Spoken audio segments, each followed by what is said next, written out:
nandito na naman tayo sa Barangay La Tondena. Masaya, mapayapa.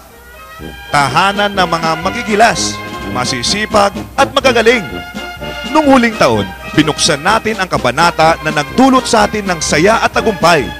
Ngayon, ituloy natin ang kwento.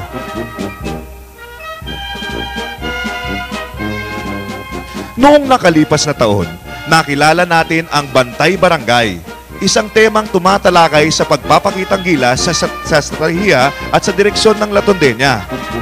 Ngayong taon, nararapat nating ipagdiwang ang tagumpay na tinatamasa ng La Tondena sa pamamagitan ng isang malaking pista. Isang selebrasyon ng magandang samahan at natatanging pagkakaibigan.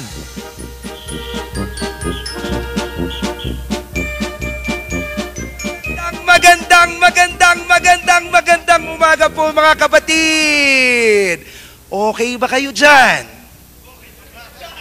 Nako, medyo ata mahina ho yung mga sigaw natin ah. Gusto nyo ba ng medyo ganahan tayo? Paano po ba kung may dalhin ako dito sa harap at medyo may magpakita sa atin ng konting talent na... wholesome po pala to. Sorry po, wholesome po pala to. Eto ang tunay na pampagising! Tignan nyo to! Ngayon, narito ang mga una nating panauhin sa ating fiesta. Sikat, hinahangad at pinagkakaguluhan. Mga kampyon pagdating sa paggalaw, pag-unat at pag-shoot. Let's all welcome the Ginebra Gym Kings! Number 35 forward, Marlon Piodo!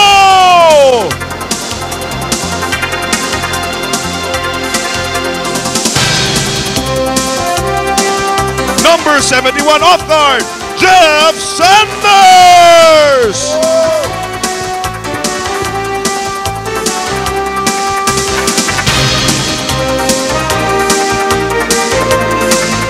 Number 88 guard, Aris Dimaunahan!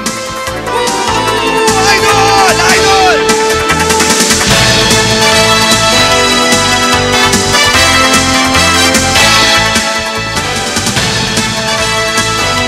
Number 80, power forward, Sunday Salvacion!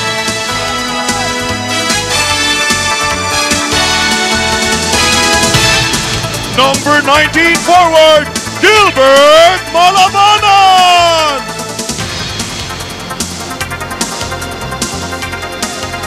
Number 25, guard,